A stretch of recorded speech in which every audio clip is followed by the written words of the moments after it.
नमस्कार दोस्तों, स्वागत है आपका इस वीडियो में। इस वीडियो में हम लोग डिस्कस करेंगे कि किस तरह से हम लोग अपने फायर्स के वॉच लिस्ट में निफ्टी 500 यानी कि NSE के जो लिस्ट हैं, पहले से प्री डिफाइंड लिस्ट है निफ्टी 500, उसको कैसे इंपोर्ट कर सकते हैं। ठीक है, तो सबसे पहले हम लोग आ जाते हैं फायर्स के ट्रेडिंग टर्मिनल में। अब हम लोगों को इसमें लिस्ट को इंपोर्ट ही क्यों करना है, तो अभी मैं इसमें जो मेरे साथ क्या समस्या है उससे मैं आपको बताना चाहूँगा। मैं ट्रैक करता हूँ निफ्टी 500 के स्टॉक्स को। ठीक है, निफ्टी 500। अब दिक्कत ये है कि यहाँ पर जितने भी हम लोग प्री डिफाइंड लिस्ट हम लोग देख रहे हैं यहाँ पर, ठीक है, निफ्टी 50 है, फिर निफ्टी 50 है, निफ्टी ऑटो है, निफ्टी बैंक है, कमोडिटीज़ है, या फिर और भी बहुत सारे हैं। इसमें राइट साइड में देखिए हर एक लिस्ट में कितना स्टॉक्स हैं उसका संख्या दिखाया गया है। अब इसमें हम लोग देखेंगे तो मैक्सिमम 52 तक गया है। ठीक है, यहाँ पर यानी कि इनफैक्ट फायर्स जो है किसी एक लिस्ट में 52 से अधिक स्टॉक्स को ऐड करने ही नहीं देता है।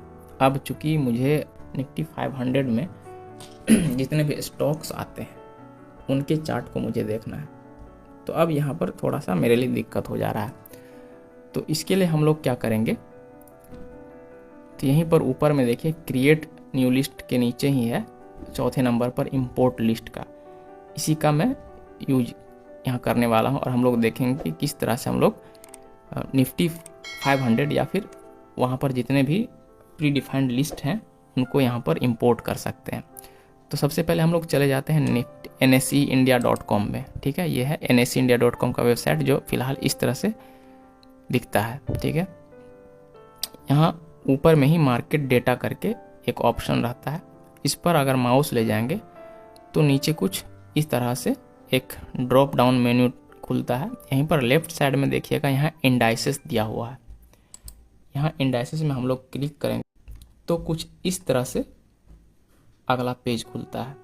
अब इसमें हम लोग यहाँ देख सकते हैं कि ब्रॉड मार्केट इंडाइसेस लिखा हुआ है। यहाँ पर हम लोग क्लिक करेंगे इस लिंक पर, तब एक नए टैब में जो है ब्रॉड मार्केट इंडाइसेस का एक पेज खुल जाता है। और यहाँ पर हम लोग देख सकते हैं कि अलग अलग तरह के इंडाइसेस जो NSE इंडिया की वेबसाइट पर पहले से उपलब्ध हैं यहाँ दिए गए हैं, जैसे कि निफ्टी 50 इंडेक्स है, निफ्टी नेक्स्ट 50 इंडेक्स है, इसी तरह निफ्टी 500 इंडेक्स है, निफ्टी मिड कैप 50 है, निफ्टी मिड कैप 100 है, निफ्टी स्मॉल कैप 250 है। इस तरह करके बहुत सारे यहाँ पर लिस्ट पहले से दिए हुए हैं।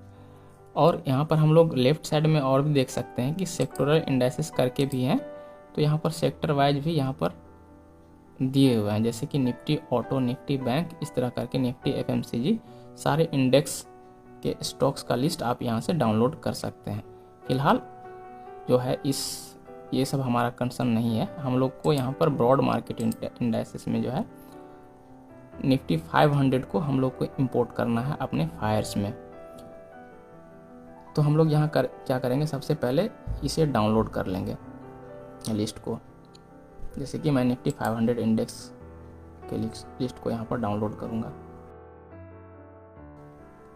ठीक है, तो जैसे निफ्टी 500 में क्लिक करेंगे तो कुछ अगला पेज इस तरह से खुलता है। यहाँ पर देखिएगा download list of Nifty 500 stocks .csv करके, यहाँ पर हम लोग क्लिक करेंगे तो हमारा लिस्ट डाउनलोड होगा। ठीक है, तो इसको हम लोग एक किसी भी नाम देकर सेव कर सकते हैं, जैसे कि मैं इसको निफ्टी 500 का नाम दे देता हूँ। मैं इसको निफ्टी 500 का नाम दे दे रहा हूँ। ठीक है, अब एक बार यहाँ पर इसको खोल के हम लोग देख लेते हैं कि एक्चुअली में ये किस टाइप का डेटा है। यहाँ पर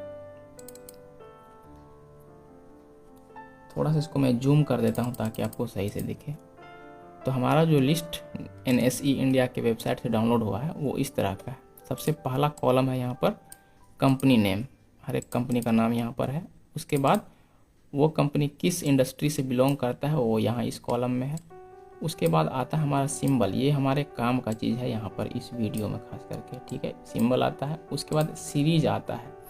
अब देखिए सीरीज या फिर बोलिए या फिर इसको कैटेगरी बोल लीजिए, जो एक्सचेंज जो है हर एक स्टॉक को एक पर्टिकुलर कैटेगरी में रखता है। EQ मतलब इक्विटी में रहा हुआ, कभी कभी आप लोग देखे होंगे कि BE करके भी होता है। BE जो है बुक एंट्री के लिए यूज होता है।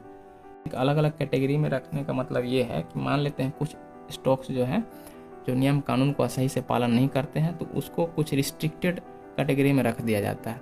तो ये सीरीज जो है वही कैटेगरी है, अलग अलग कैटेगरी है। इस तरह करके बहुत सारे कैटेगरीज हैं, तो फिलहाल उसको यहाँ पर डिस्कस करना सही नहीं रहेगा। हम लोग को बहरहाल ये देखना है कि ये दोनों कॉलम जो है अभी हमारे इस वीडियो में ज़रूरी है। और उसके बाद है आखिरी कॉलम यहाँ पर ISIN कोड। ISIN कोड जो होता है इंटरनेशनली रिकॉग्नाइज करने के लिए एक कोड है इस पर्टिकुलर स्टॉक को। तो ये भी फिलहाल इस वीडियो में हमारे काम का नहीं है। तो अब हम लोग को करना क्या है, क्योंकि हम लोग को एक लिस्ट चाहिए, तो हम लोग इस लिस्ट को डायरेक्ट यहाँ पर इंपोर्ट नहीं कर सकते हैं। फाइल्स को एक पर्टिकुलर फॉर्मेट में लिस्ट चाहिए। तो उसका फॉर्मेट क्या है, उसके लिए मेरे पास एक पहले से जो लिस्ट है उसे मैं दिखा देता हूँ, ठीक है। ये है मेरे पास से एक पहले से लिस्ट जो कि प्रॉपर फॉर्मेट में है, ठीक है। तो फाइल्स को कुछ इस फॉर्मेट में उसको लिस्ट चाहिए, ठीक है। हर एक स्टॉक को इस तरह से लिख के देना है, यानी कि सबसे पहले NSE आएगा, उसके बाद कॉलन आएगा, उसके बाद उस स्टॉक का सिंबल आएगा, उसके बाद डैश आएगा, उसके बाद EQ, ये सीरीज है, जैसा कि हमने अभी कहा था ये सीरीज है। तो इस फॉर्मेट में हर एक स्टॉक को लिखना होगा और उस तरह से जो लिस्ट तैयार होगा उसी को एक्सेप्ट करेगा फायर्स। अब हम लोगों को करना क्या है, अब ऐसे बनाएंगे कैसे, तो इसके लिए हम लोग एक्सेल में जाएंगे, एक और कॉलम ऐड कर लेंगे। फिलहाल मैं इस कॉलम का नाम कोड दे रहा हूँ, आप कुछ भी दे सकते हैं या फिर बिना नाम के भी चल सकता है। और यहाँ पर हम लोग एक फॉर्मूला का यूज लेंगे जो कि एक्सेल में है। फॉर्मूला डालने के लिए एक्सेल में हम लोग यहाँ पर इक्वल टू डालते हैं। उसके बाद फॉर्मूला का नाम है कॉनकैटिनेट। फॉर्मूला बोलिए या फंक्शन बोलिए, ठीक है, फंक्शन है, ठीक है। कॉनकैटिनेट CONCA लिखिएगा, अपने आप आ जाएगा, CONCATENATE, यही वो फंक्शन है जिसको हम लोग यूज करेंगे। अब यहाँ पर जो फॉर्मेट है उसी के बेसिस पर हम लोग डेटा यहाँ पर डालते जाएंगे। शुरू में जो भी कांस्टेंट है उसको हम लोग डबल कोट्स में डालेंगे, जैसे कि NSE कॉलन, ये कांस्टेंट था, सॉरी यहाँ स्मॉल कैप हो गया, NSE कॉलन ये कांस्टेंट था, तो इसको डबल कोट में लेंगे, उसके बाद कॉमा डालेंगे। उसके बाद आता है हमारा सिंबल। सिंबल के लिए हम लोग इस सेल पर क्लिक कर देंगे, तो इस सेल का रेफरेंस यहाँ पर आ जाएगा C2, ठीक है। फिर कॉमा, उसके बाद अगला है डैश, तो डैश भी कांस्टेंट है, तो इसको भी हम लोग डबल कोट में ले लेंगे। उसके बाद कॉमा, उसके बाद आखिर में आता है सीरीज। सीरीज जैसे डालते हैं उसके बाद हमारा फॉर्मेट हो जाता है कंप्लीट। उसके बाद हम लोग इस फंक्शन को आखिर में ब्रैकेट डाल के कर देंगे बंद, उसका इंटर दबाएंगे, तो हम लोग देख सकते हैं कि हमारा जो यह स्टॉक है इस फॉर्मेट में आ गया है। अब करना क्या है, इसी को नीचे तक कॉपी कर दीजिएगा, इस फॉर्मूला को। आप Ctrl+C Ctrl+V भी कर सकते हैं, बाकी सभी कॉलम्स को सेलेक्ट करके, और आप या फिर मेरी तरह ड्रैग भी कर सकते हैं, जैसा कि मैंने प्लस वाले साइन को ड्रैग किया है। हम लोग देख पा रहे हैं कि एक प्रॉपर फॉर्मेट में हम लोगों का डेटा तैयार हो चुका है। अब हम लोग को करना क्या है, इसको राइट क्लिक करेंगे, इसको यहाँ से कॉपी कर लेंगे, ठीक है। आप Ctrl+C भी दबा सकते हैं। हम लोग जाएंगे जहाँ पर हम लोग सेव करना चाहते हैं, और यहाँ पर करना क्या है, राइट क्लिक करेंगे, न्यू में जाएंगे, यहाँ टेक्स्ट डॉक्यूमेंट, यहाँ पर हम लोग एक टेक्स्ट डॉक्यूमेंट बना लेंगे, और इसको भी मैं कुछ नाम से सेव कर देता हूँ, जैसे कि Nifty 500, इसको भी डाल देते हैं Nifty 500, ठीक है। अभी यह खोलेंगे तो यह ब्लैंक है। अब चूँकि वहाँ से हम लोगों ने कॉपी कर रखा है तो इसे बस पेस्ट कर देना। कंट्रोल भी दबाइए या फिर राइट क्लिक करके आप पेस्ट करिए। उसके बाद यहाँ पर हम सेव कर लेंगे। अब हम लोग को वापस जाना है फायर्स में। यहाँ इंपोर्ट लिस्ट पर क्लिक करेंगे तो यहाँ पर देखिए ये पहले वाला है। हम लोग अपने जो भी फाइल लोकेशन है वहाँ पर जाएंगे। ये देखिए निफ्टी 500 का जो अभी मैंने सेव किया है ये वाला फाइल है। उसको जैसे ही डबल क्लिक करेंगे तो यहाँ देख सकते हैं राइट साइड में यहाँ पर स्टॉक का लिस्ट आ गया, लेकिन साथ में एक मैसेज आ रहा है watch list auto save failed, क्योंकि इसमें 52 से अधिक स्टॉक्स हैं तो फेल होगा ही। तो ये है हमारा लिस्ट निफ्टी 500 का। ठीक है, आप लोग देख सकते हैं यहाँ पर निफ्टी 500 यहाँ पर कितने नंबर हैं, कितने स्टॉक्स हैं यहाँ पर दिख रहा है 500 स्टॉक्स इसमें। तो इस तरह से हम लोग अगर कोई भी लिस्ट है जिसमें 52 से अधिक स्टॉक्स है उसको फायर्स में लाकर उसका एनालिसिस कर सकते हैं, चार्ट देख सकते हैं।